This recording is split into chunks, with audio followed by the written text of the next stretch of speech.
Howdy folks, this is today's news with Alan. What I got for you right now is iPhone maker offers payout for finding new workers. Apple supplier Foxconn is ramping up efforts to recruit workers after unrest at the world's biggest iPhone factory. Employees who successfully refer a friend or family member to work at its plant in Changzhou, China will receive a 1,000 yuan award. That's about $141 or 117 pounds.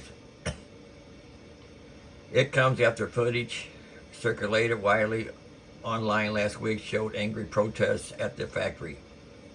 Apple has warned that shipments of its new iPhone 14 will be delayed due to COVID restrictions. Well, I already got mine. That's why I'm filming on now.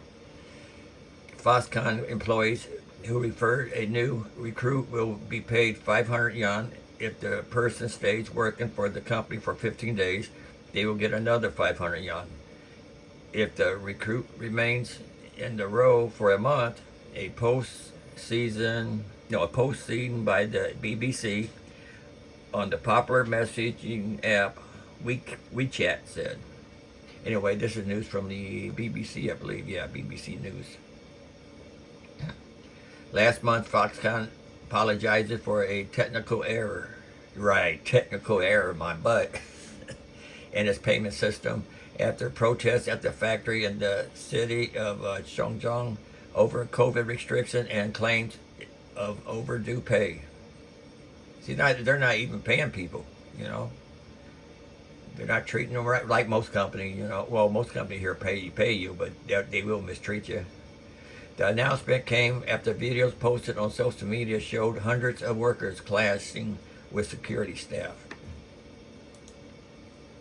At the end of October, video shared online showed people jumping a fence outside the Foxconn after a COVID outbreak forced staff to lock down at the factory. The company then recruited new workers with the promise of generous bonuses. However, one worker told the BBC that these contracts were changed so they could not get the subsidiary promise, adding that they were quarantined without food. Some analysts have warned that the protests and COVID lockdown have had a major impact on production at what is known as iPhone City ahead of the holiday shopping season. What started out a month ago as 3% iPhone 14 Pro shortage grew over 5% last week and now are roughly 10% plus of overall units, with the potential to increase over the coming months depending on any production improvements from Foxconn. Why don't they just bring the jobs here, you know, give our people work? Anyway.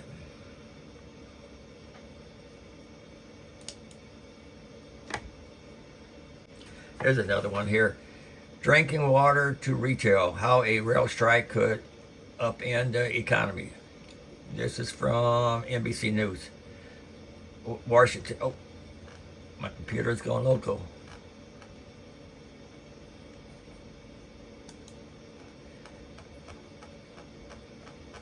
I'll get it fixed. President Joe Biden, lawmakers, and business leaders are warning of an economic crisis should the country railroad workers go on strike as planned next week, a move that would have far-reaching effects across the economy. Railway workers will go on strike shortly after midnight, December 9th. If a deal isn't reached before then, Biden is urging Congress to intervene. Without congressional intervention and with the talks being between workers and railway operators seemingly at a standstill, companies across the economy are bracing for a complete shutdown of rail and passenger railway systems.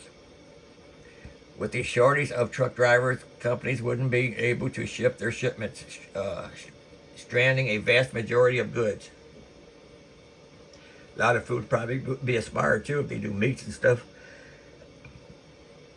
Just how damaging a strike would be to the economy would depend on its length, but a strike of even a few days could lead to a cascade of events that would disrupt supply chains for weeks, industry officials warn.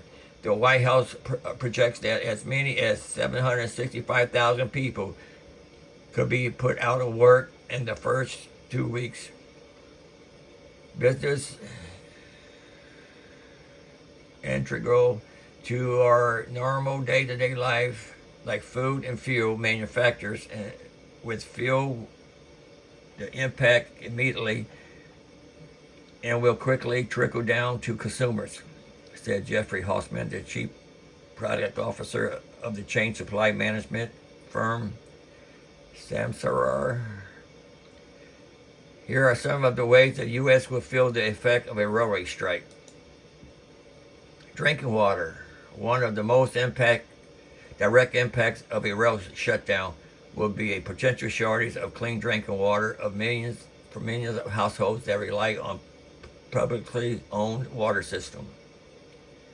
Treatment plants use chlorine and other chemicals to clean the water that eventually flows out of the tap, and the vast majority of those chemicals are transported around the country by rail from factories to distribution centers.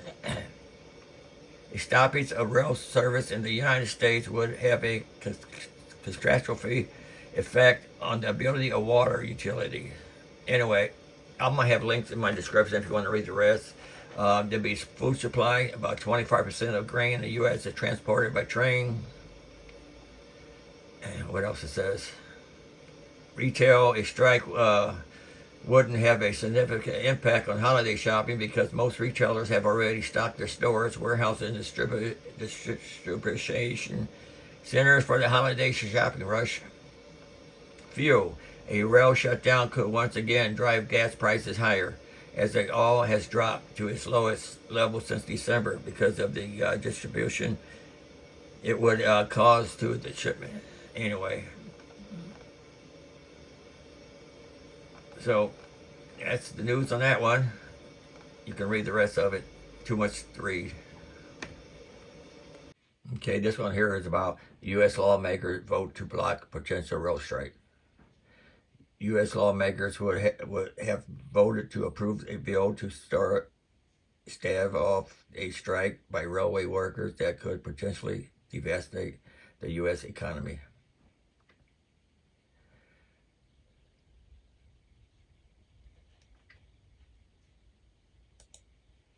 The bill, which passed 290 to 137 in the House of Representatives, binds companies and workers to a September agreement brokered by the Biden administration. It now heads to the Senate. The outcome of a separate bill to mandate paid sick leave remains uncertain. President Joe Biden this week urged the U.S. Congress to take measures to step in and prevent the railway strike, warning that the economic impact of a shutdown would hurt millions of other workers, people, and family. A rail worker labor shortage could happen as soon as September 9th, December. Economics business organizations and railroad companies have said that the strike would disrupt the flow of fuel, medicine, and other vital commodities and bring with it an estimated economic hit of $2 billion, £1.67 billion pounds each day. The new measure passed by the House on Wednesday imposes a previous agreement that was rejected by 4 of the 12 labor unions involved in the negotiations, which collectively represent over 100,000 freight carrier employees. The deal included 24% raises, the most in more than 40 years, and $5,000 in bonuses stretched over a series of annual payments, while employees would be expected to pay a larger portion of their health insurance costs.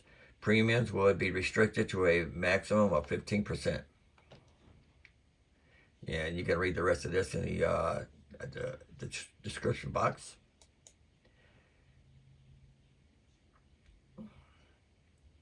And for my last one here, this is from National Post. Expanded liberal gun ban could cost taxpayers another $1 billion, says a criminologist.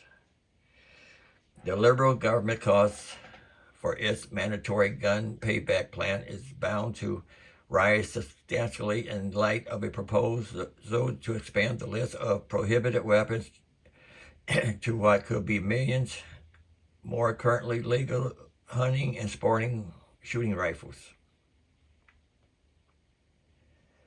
Public Safety Canada was unable to provide updated estimates for the significantly expanded expiration, but criminologist Gary Boschler estimates the cost could add another $1 billion to the $756 million estimated cost to preliminary budget officers released last year. That is another $1 billion because so many popular long guns can be caught by it.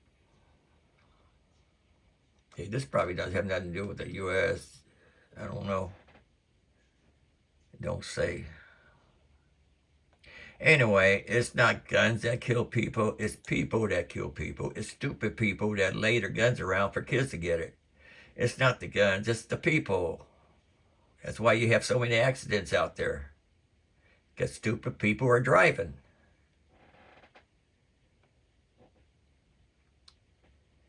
Anyway, that's all I'm going to have for you for right now. Every time I read the news, I get a little peed off. Anyway, have a nice day. And until tomorrow, like, subscribe, comment. See ya.